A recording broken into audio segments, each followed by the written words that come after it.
broaden the scope of our analysis. And at the very end, he criticizes other thinkers. He criticizes capitalist free market thinkers in particular, and social contract thinkers as well, the ones that we're familiar with from the Anglo-American political economic traditions. He criticizes them because he says their analysis only examines the intended social effects in the field of production and exchange. Only what is immediately the case is taken into account, right? So they only worry about, what happens to the commodity, to the thing after it's sold and who gets the money from it. They don't look at all the downstream effects. And for Marxist analysis, we have to look at who is impacted. We have to look at the ways in which the thing in being made makes the person who is making it. And we have to look at the larger boom and bust economic cycle, because Marx has lots and lots of really clear analysis of the economic cycles of production and consumption and rise and fall within capitalism. But the capitalist, right, and political economy doesn't look at things adequately so as to be able to correct for predictable problems. Let's put it that way. Okay, so the discussion on authority, I think all we really need to say about this is that he's saying here that all of his fellow communists and socialists need to get over it, right? That if you're going to have the imposition of a social order, it's going to require authority. And he says the relations of production and how people work show this, because you can't have an organized workplace without some hierarchy. And you can't have people doing things in interaction without there being somebody to oversee their efforts. Now, I realize that this flies in the face of a lot of contemporary sort of business theory, right? That we need to set people free and we need to have, work teams, and it needs to be non-hierarchical.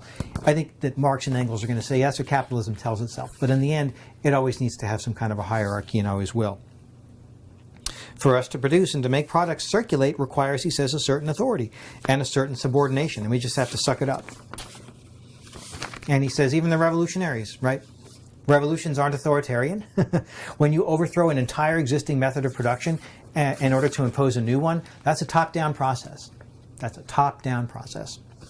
So the last thing I want to talk about, and I will have to provide the reading for this, is a couple of concepts to think about where we are now in our relationship to capitalism and in our relationship to technology. And when I say where we are now, to think about it in terms of historical periods, and to think about it in terms of the quality and texture of life. The phrase that Marx uses in some of the writings that didn't make it into Capital, and also, as well as in Capital, to describe where he sees capitalism headed, is a new phase that he calls real subsumption. And real subsumption follows the phase of capitalism that's called abstract subsumption. And abstract subsumption follows the phase that's called primitive accumulation. So primitive accumulation we can think of as the early phases of colonialism and mercantile capitalism, right? Where you have just the building up of productive forces. You have the amassing of wealth from robbing the colonies, right, of their gold, of their timber, of their furs. That's primitive accumulation. And slavery is a good example of a mode of labor that is required for primitive accumulation. You just have to get to a certain amount of stuff to be able to start to grow a capitalist economy. The second phase of capitalism is what is called formal subsumption. Not abstract subsumption, pardon me, formal subsumption. And formal subsumption, let's imagine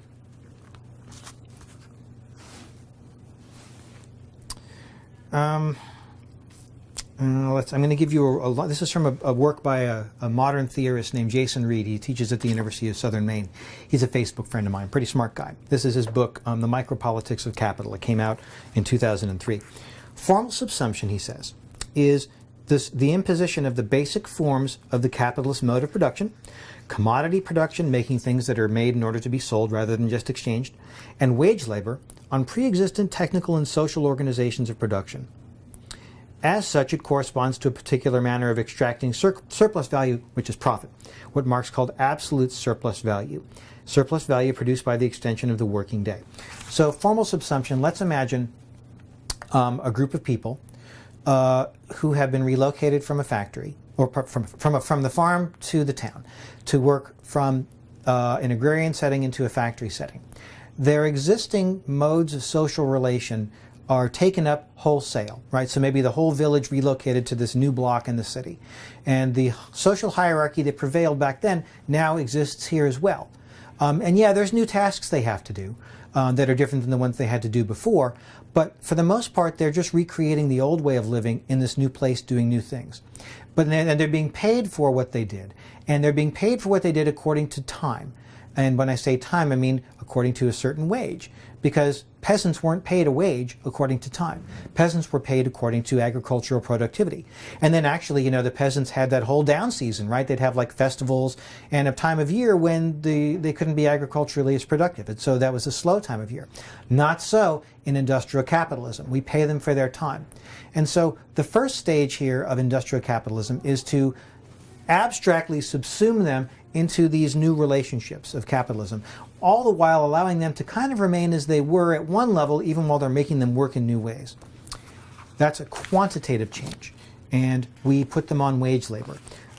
The new phase is called real subsumption, and rather than being a merely quantitative transformation, right, that we pay them according to time, this will be a qualitative transformation, that we will actually recreate a set of social relations that facilitate people's ability to work in capital more effectively. And here we might think about the public education system as an artifact, or as a product of capitalism, but as also as something that, and are you ready for this, produces people who are able to function in capitalism.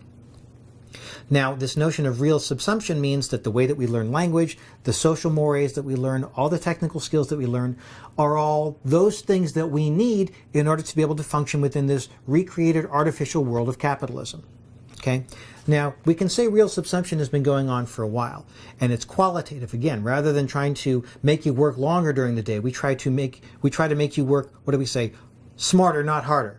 Right? We try to change the ways that you work in order to maximize the surplus value that you can create.